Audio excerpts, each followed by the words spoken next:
kita mendorong dinas-dinas terkait untuk membuat program-program yang sifatnya program-program yang banyak menyentuh masyarakat. Jadi dikembalikan kepada masyarakat, karena pembangunan itu bukan hanya pembangunan fisik.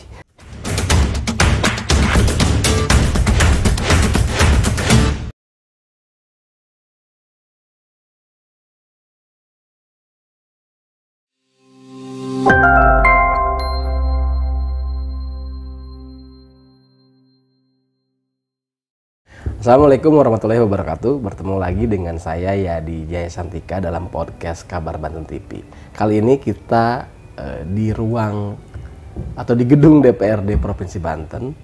Tamu kita adalah Ketua Komisi 5 DPRD Provinsi Banten, Bapak Yeremia Mendropa. Saya agak sulit Bang. Tapi beliau ini salah satu anggota dewan yang friendly gitu kelihatannya. Dan sehat Bang? Sehat Mas Yadi, apa kabar? Alhamdulillah sehat. Kayaknya sibuk ya? Ya, ini cukup padat ini kegiatan karena kebetulan hari ini juga mau penutupan masa sidang. Jadi besok sudah masuk masa reses. Masa reses ya, udah sibuk ketemu dengan konstituen, kembali kepada masyarakat. Bang, dari namanya kalau nggak salah dari Nias. Betul. Memang nama saya ini agak sedikit asing di lidah dan telinga kita di sini. Yeremia Mendropa. Mendropa ini marga. Nias itu menggunakan marga atau farm ya. Jadi salah satunya Mendropa. Nah, nama kecil saya Yeremia. Memang juga saya sadari di sini, di lidah kita di sini kan tidak biasa menggunakannya di awal kata. Betul. Jadi agak susah menyebutkannya, maka supaya lebih familiar, saya selalu memperkenalkan diri, saya bisa dipanggil Jeremy. Jeremy yang bukan Thomas atau bukan Yeti. Nah Bang, dari Nias nyampe ke Banten. Orang kalau saya kan nggak mungkin bilang bahwa Bang gimana di Banten tahu apa, buktinya Abang kepilih. Betul. Kalau nggak salah 24.000 ya waktu itu. Ya betul. Nah bagaimana tuh Bang awal ke Banten lalu kemudian ke politik dan masuk ke gedung dewan? Baik, itu memang sedikit cerita menarik. Karena awalnya saya lahir di Desa Lasara, sebuah desa di Nias. Itu kampung lah ya, itu 17 km dari kota Gunung Stoli, jadi masuk ke pedalaman. Saya masih kecil itu punya cita-cita untuk menjadi profesor kimia. Jadi itu cita-cita awal saya menjadi profesor kimia. Ini belok ceritanya. Jadi belok ceritanya. Nah, jadi karena saya menyadari diri sebagai anak desa, anak kampung, lahir dari orang tua, ayah seorang guru SD, kemudian ibu tani atau mengurus rumah tangga, dari 6 bersaudara. Jadi kami 6 bersaudara, saya anak ketiga. Nah, walaupun demikian saya punya cita-cita tinggi menjadi profesor kimia. Sehingga selama saya SD, SMP, SMA saya masih di Nias, saya termasuk anak yang juara-juara di kelas. Kimia apalagi kimia gitu ya? Apalagi kalau di SMA kan sudah mulai belajar kimia gitu kan. Nah, saya sangat senang belajar kimia, belajar fisika, dan belajar matematika. Nah, sambil belajar itu tapi saya melihat kan kondisi orang tua, kondisi keluarga secara ekonomi, katakan namanya ekonomi yang pas-pasan di desa. Dan saya juga ikut terlibat di membantu kegiatan rumah tangga. Sampai SMA itu saya masih menyadap karet. Kalau di sana penghasilan masyarakatnya, kalau di Nias itu menyadap karet, Mas Yadi. Jadi pulang sekolah, setelah pulang sekolah ya ke kebun menyadap karet itu. Seragamnya susah dibuka kena karet itu. Nah, saya sampai SMA, jadi habis itu memakai seragam khusus. Jadi seragam khususnya kan namanya ke kebun kan banyak nyamuk, banyak binatang-binatang kecil biasanya, atau biasanya kan kalau karet itu kan ada getahnya, kalau getah ini kan bisa lengket di kulit, di rambut-rambut ini, sehingga nanti pakai apa namanya lengan panjang, kemudian pakai topi, lari ke kebun. Tiap hari itu begitu. Tiap hari pulang sekolah. Jadi itu kegiatan saya di kampung sambil sekolah. Nah, tapi semangat juangnya tinggi. Tinggi ya. Nah, semangat juangnya demi tinggi. cita-cita. Demi cita-cita tadi. Jadi saya lulus SMA itu tahun 94. Wah. Kemudian saya merantau ke Pulau Jawa. Nah, kemana itu Bang Pulau Jawa pertama? Di Pondok Gede. Oh, di Jakarta. Ada saudara paman di sana, di daerah Pondok Gede. Kemudian ada juga beberapa di Jakarta. Kemudian untuk meraih tadi cita-cita profesor kimia, jadi saya ikut usahakan supaya masuk negeri. Ya. Jadi saya mengikuti beberapa tes perguruan tinggi negeri, dan akhirnya saya diterima di Politeknik ITB di Bandung. Nah, Politeknik ITB ini 3 tahun kan, dia D3. Nah, tapi saya tidak lulus di jurusan kimia, Mas Adi. Saya malah lulus di jurusan elektro, program studi teknik telekomunikasi. Nah, di situ mulai luntur tuh cita-cita jadi profesor kimia. Nah, jadi walaupun demikian, tapi saya semangat tinggi untuk bisa bagaimana sekolah selesai supaya membanggakan orang tua tentunya di kampung kan. Iya, betul. Namanya anak kampung, anak desa, dan bagaimana juga orang tua bisa senang kan kalau anaknya berhasil, bangga lulus sekolah. Nah, terus saya belajar keras, dan kebetulan kalau di Politeknik ITB waktu itu, kalau juara kelas, apalagi misalnya juara umum di satu angkatan, maka di semester berikutnya tidak membayar uang kuliah. Nah, tentu di semester pertama saya coba belajar supaya saya bisa juara kelas kan, supaya di semester berikutnya saya tidak membayar gratis, sehingga ya meringankan beban orang tua kan.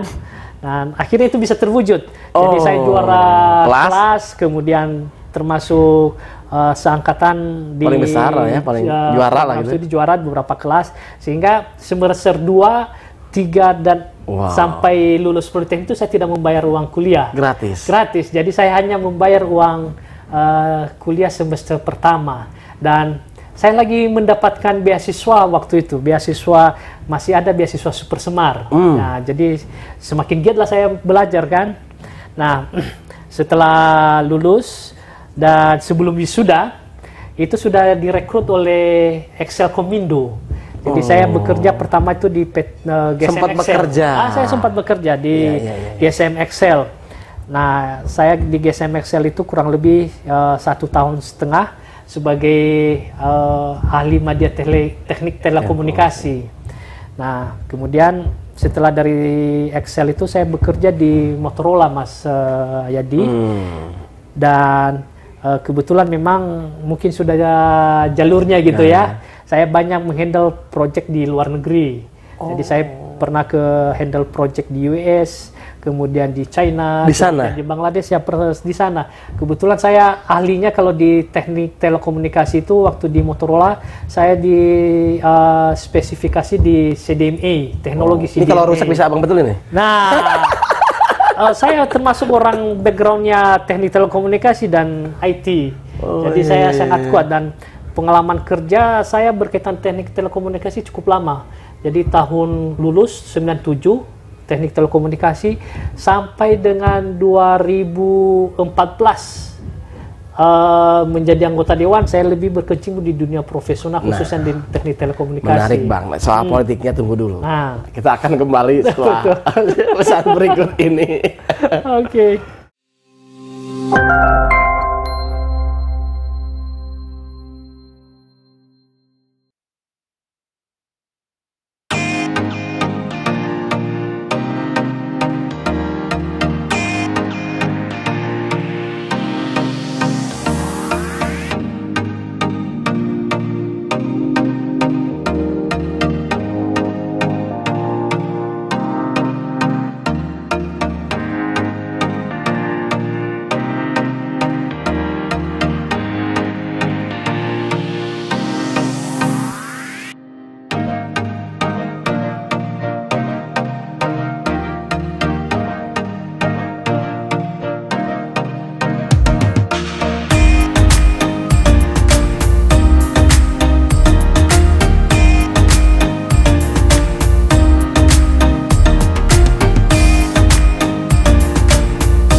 kembali lagi dengan saya Yadi Jaya Santika, masih dengan tamu kita istimewa hari ini, Bang Yeremia Mendropa. Saya masih ya betul kan, Bang Jeremy. Ya betul. Bang, tadi benar itu Bang. Akhirnya 2014 setelah panjang itu cita-cita selesai tuh ya. Profesor. Yang Profesor kimia sudah selesai. Tidak gugur lah ya. Gugur oleh alam. Kemudian bagaimana akhirnya memilih politik? Nah, memilih politik ini karena latar belakang setelah saya menyelesaikan S3. Jadi tadi saya sambil bekerja, saya melanjutkan S1 saya di Mercu Buana. Kerja itu sambil kuliah? Sambil kuliah. Saya sambil di waktu senggang, kemudian dulu kan ada kelas karyawan ya. Saya masuk di Mercu Buana, itu tahun 2004 selesai S1-nya. Kemudian setelah penugasan luar negeri, kan setelah kembali ke Indonesia, saya di Motorola Indonesia mengerjakan proyek membantu rekan-rekan yang ada di Jakarta untuk mengembangkan CDMA di Jakarta. Waktu itu pertama mulai dari telekonfleksi. Nah, jadi saya ikut berkecimpung bagaimana bisa CDMA telekonfleksi awalnya menggunakan teknologi CDMA itu. Ya, saya terlibat di dalamnya. Nah, sambil bekerja di Motorola itu punya education assistant untuk karyawan yang berprestasi. Nah, jadi saya mengusulkan untuk mengambil S2 di Swiss German University. S2 dan saya disetujui untuk mengambil master di situ, sehingga saya bisa memperoleh MM dan MBA saya di SGU. Nah, kemudian itu selesai di tahun 2009. Nah, kemudian saya mengajukan lagi untuk mengambil doktoral. Nah, education assistant disetujui. Nah, di doktoral ini S3 saya mengambil jurusan Sustainable Development, program pembangunan berkelanjutan, program studi pembangunan berkelanjutan Sustainable Development, satu subbagian dari ilmu ekonomi. Nah, jadi disinilah yang menimbulkan ketertarikan saya di bidang politik, karena saya punya disertasi itu bagaimana meningkatkan value added ekonomi. Jadi untuk menambah nilai perekonomian, bagaimana kita mengolah misalnya sebuah bahan baku, kemudian bagaimana bisa menjadi nilai tambah ekonomi, jadi ada value added ekonomi. Dan penelitian ini saya berhasil melandaskan dulu ada teori Rasmussen, kemudian saya mengembangkan apakah itu saya uji, apakah itu berlaku di Indonesia atau bisa diuji dengan sistem perekonomian di Indonesia. Dan setelah saya menyelesaikan disertasi dan mempertahankan disertasi tersebut, kemudian supaya penelitian ini bisa menjadi pada tataran kebijakan, bukan hanya semata-mata sebagai gitu ya? Panjangan di perpustakaan atau referensi di pustaka-pustaka, tetapi bagaimana ini bisa masuk pada tataran kebijakan, bagaimana program-program pembangunan bisa berlandaskan pada program pembangunan berkelanjutan, maka harus menjadi bagian dari pengambil kebijakan. Nah, menjadi bagian dari pengambil kebijakan kan jalurnya apakah melalui eksekutif atau kepala daerah atau wakil kepala daerah, atau melalui jalur DPRD, DPR RI atau lembaga legislatif. Nah, tapi untuk ikut terlibat di sana kan harus menjadi anggota partai politik. Nah, akhirnya saya memilih PDI Perjuangan. Tetapi kalau saya di PDI Perjuangan memang sudah lama saya menjadi anggota atau mendaftar dari PDI Perjuangan itu dari tahun 2003. Tetapi waktu itu karena saya lebih aktif di swasta, saya tidak banyak terlibat dalam sisi organisasi kepartaian. Dan dikuatkan lagi tadi karena saya menyelesaikan S3, sehingga saya malah berpikiran, lah mengapa saya tidak mendaftar menjadi caleg anggota legislatif, sehingga di 2014 saya mendaftar menjadi caleg. Abang udah yakin waktu itu bakal lolos nggak? Kan berat. Nah, betul. Kebetulan di dapil saya itu hanya 6 kursi. Ya, di Kota Tangerang. Ya, Kota Tangerang, dan kuotanya kan 6 kursi per partai karena memang ada 6 kursi wilayah Cipondo, Pinang, Karangtengah, Ciledug, Larangan. Untuk provinsi itu adalah 6 kursi. Nah, waktu itu saya nomor urut terakhir. Dari 6 itu saya nomor urut terakhir. Nah, tetapi bagaimana saya bisa, waduh, ini persaingan ketat kan, dan kebetulan kan sudah masuk pada sistem suara terbanyak. Dan oleh karena itu ada incumbent Bang ya? Ada incumbent, ya. Kebetulan dulu ada rekan saya Pak Gatot Wibowo, dia urutan nomor urut 1, dan beliau dari DPRD Kota Tangerang, incumbent, dan kebetulan beliau adalah pimpinan Dewan di DPRD Kota Tangerang waktu itu.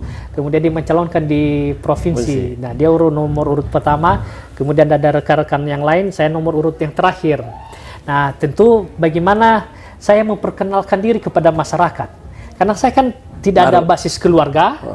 Kemudian juga namanya nggak familiar buat orang Banten. Namanya juga susah memperkenalkan diri, menyebutnya aja agak susah, apalagi mengingatkan nama itu. Nah, jadi jangan-jangan pakai rumus kimia nih gitu. Nah, jadi saya pakai rumus untuk bagaimana saya meningkatkan hubungan emosional dengan masyarakat.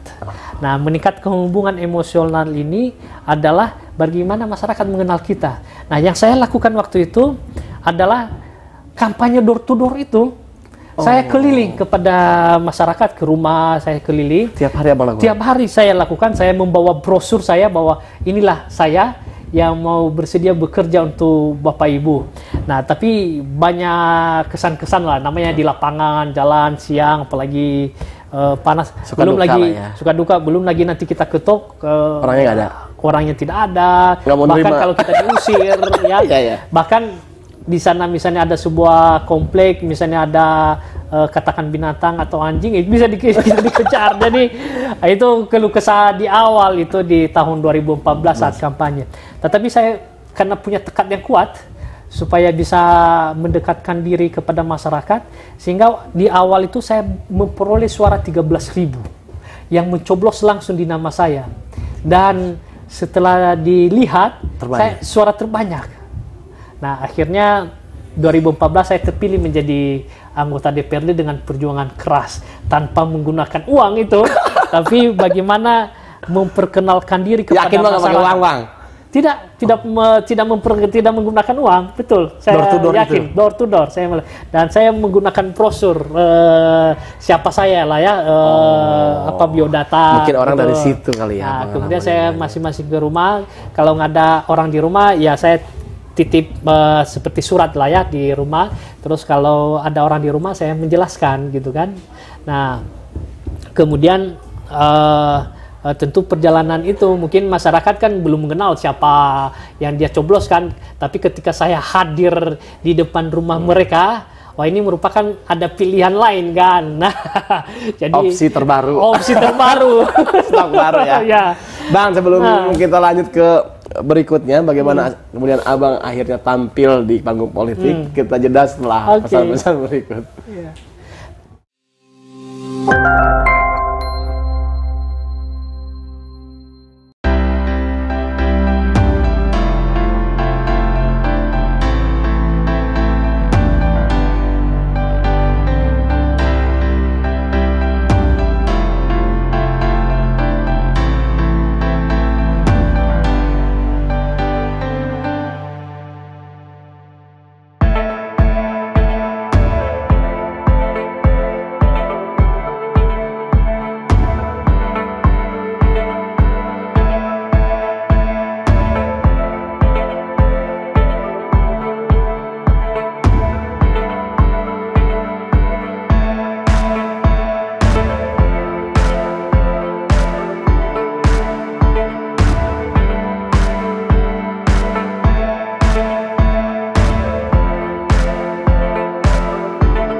Seru, masih bersama dengan Bang Jeremy.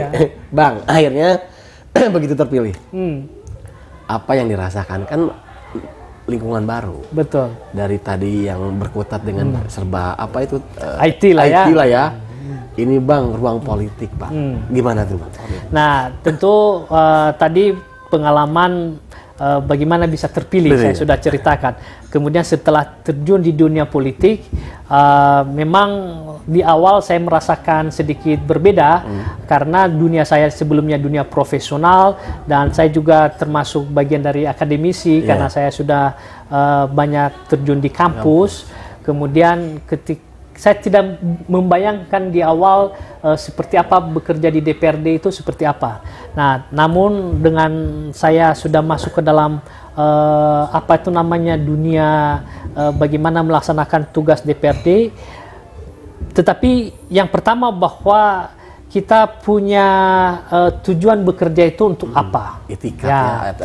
Kemudian yang pertama tentu bagaimana kita menjaga amanah yang diberikan masyarakat, yang diberikan oleh pemilih, rakyat atau pemilih. Nah, menjaga amanah ini adalah bagaimana yang pertama kita mendorong dinas-dinas terkait untuk membuat program-program yang sifatnya program-program yang banyak menyentuh masyarakat.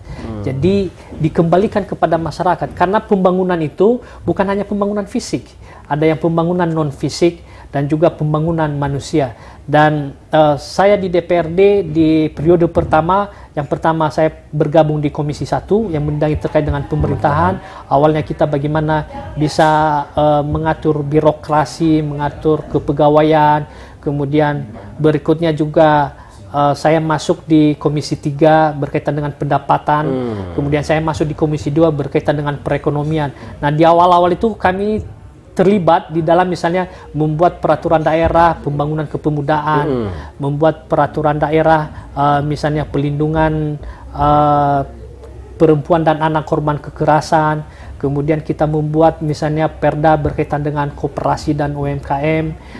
Jadi banyak peraturan daerah juga yang saya terlibat dalam membuat supaya program-program pemerintah itu orientasinya menjadi program yang sustainable development atau yang program pembangunan berkelanjutan. Nah, keilmuan saya tadi bisa teraplikasikan dalam hal misalnya merancang sebuah perda, kemudian ketika kita pembahasan program kegiatan dengan dinas terkait, nah kita selalu mengarahkan bahwa perbanyak program yang menyentuh masyarakat. Dan jangan hanya berhenti di situ. Jadi sebuah program itu bukan hanya sekedar mengugurkan kewajiban atau hanya mencapai indikator tertentu, tapi bagaimana ini berkesinambungan ke depan. Nah, kemudian Mas Yadi, tentu hasil ini bagaimana kita menjaga amanah tadi.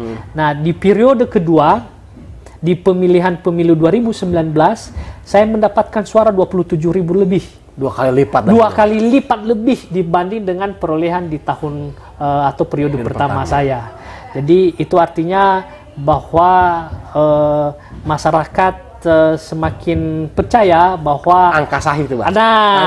Bahwa yang mereka pilih ini bisa dipercaya. Dan oleh karena itu tentu kita berharap rekan-rekan yang kami ini yang menjadi wakil rakyat harus menjaga amanah ini supaya terus dipercaya oleh masyarakat.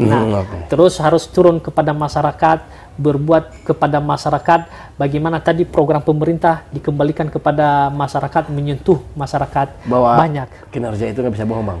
Kinerja itu tidak bisa bohong, betul sekali. Nah, sekarang Abang lihat, udah 2 periode nih jadi anggota Dewan. Apa catatan Abang soal Banten? Nah, kemarin kita barusan merayakan ulang tahun ke-22 di Provinsi Banten.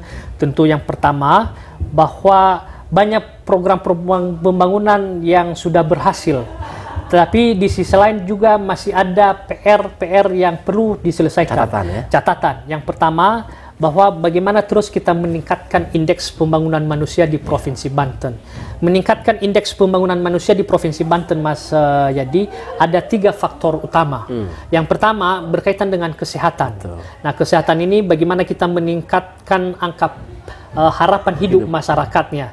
Terus kebetulan saya di Komisi 5, Ketua Komisi 5, kami mendorong ini bagaimana Dinas Kesehatan terus melakukan kegiatan-kegiatan, baik kegiatan yang sifatnya promotif, preventif, kemudian kuratif dan rehabilitatif.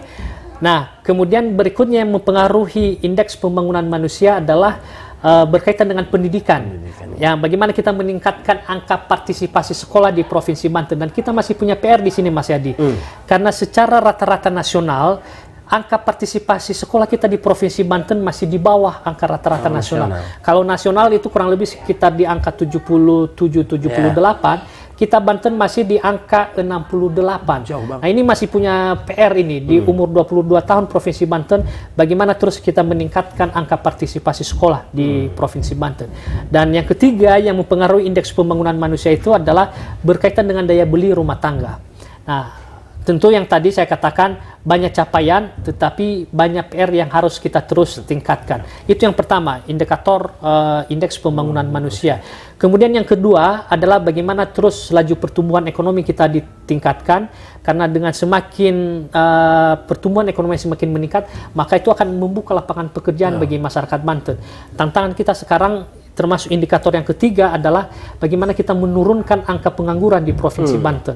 Yang notabene sekarang berdasarkan angka rilis BPS kita berada di angka 8,5-8,6%, yang kalau diartikan secara jiwa itu pengangguran di Banten kurang lebih 500.000 jiwa. Nah, ini masih kita punya PR menurunkan angka pengangguran. Kemudian kita punya PR bagaimana juga menurunkan angka kemiskinan di Provinsi Banten. Rilis terakhir BPS Provinsi Banten, angka penganggurannya adalah 6,16%. Itu artinya kurang lebih sekitar 800 jiwa masyarakat Banten masih tergolong miskin. Kemudian berikutnya adalah bagaimana kita memperkecil gap. Gap ini diukur dalam bentuk gini rasio ketimpangan antara yang kaya dengan yang miskin. Nah, semakin kecil gini rasio, itu artinya bahwa pembangunan itu semakin dirasakan oleh masyarakat. Pembangunan itu semakin merata. Dan kami di DPRD, di Komisi 5, bagaimana terus menjaga ini sebagai bagian daripada kontrol yang merupakan unsur penyelenggara pemerintah daerah, karena DPRD itu adalah unsur penyelenggara pemerintah daerah bersama dengan kepala daerah.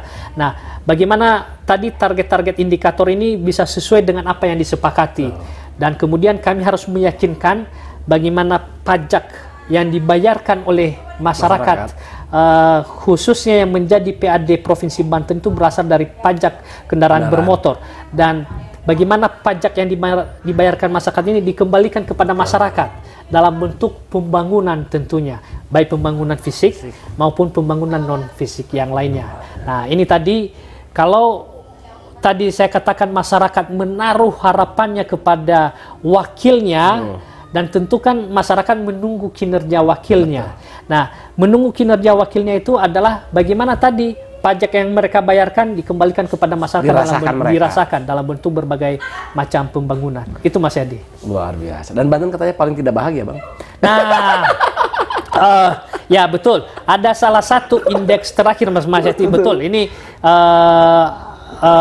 menandakan bahwa indeks kebahagiaan di Provinsi Banten salah satu provinsi yang rendah. Nah, cuma sayangnya indeks kebahagiaan ini memang belum masuk dalam salah satu indikator dalam capaian kerja pembangunan. Tetapi ini merupakan koreksi lah ya, apapun itu namanya indikator, dan ini menjadi koreksi bagaimana terus kita berkinerja ke depan. Indeks kebahagiaan ini sangat erat kaitannya bagaimana terus kita meningkatkan silaturahmi. Silaturahmi ini adalah sebetulnya adalah kearifan lokal yang ada di Provinsi Banten. Dan oleh karena itu saya kira dengan kita terus membangun silaturahmi, membangun persaudaraan, kemudian bagaimana kita meluangkan waktu untuk keluarga, meluangkan waktu untuk bertetangga, bersahabat, bermasyarakat, kemudian bagaimana terus juga ada waktu gaul lah ya, waktu gaul, menyapa satu sama lain, dan itu termasuk bagian untuk meningkatkan indeks kebahagiaan. Tapi saya kira lagi bahwa dengan indikator tersebut itu merupakan koreksi konstruktif lah ya, betul, supaya terus kita meningkatkan hal-hal yang positif di masyarakat. Atau nanti surveinya pas jangan tanggal tua, tanggal muda. Nah, udah ya betul sekali. Supaya semakin banyak minimal agak sedikit banyak kayak gitu. Betul, luar biasa. Ya. Tamu kita Bang. Terima kasih banyak, saya banyak ya. belajar, banyak pelajaran di balik perjalanan Abang. Mudah-mudahan di periode ketiganya berjalan lancar. Amin ya. Dan kita tentu berharap Dewan menjadi garda terdepan pengawal aspirasi masyarakat. Setuju. Dan salah satunya Abang. Terima kasih. Terima kasih Bang. Mudah-mudahan nggak kapok. Lain kesempatan banyak kita diskusi. Siap. Baiklah pemirsa Kabar Banten TV, demikian wawancara kita bersama Bang Yeremia Mendropa, Ketua Komisi 5 DPRD Provinsi Banten. Terima kasih banyak. Wassalamualaikum warahmatullahi wabarakatuh. Waalaikumsalam. Semangat terus ya.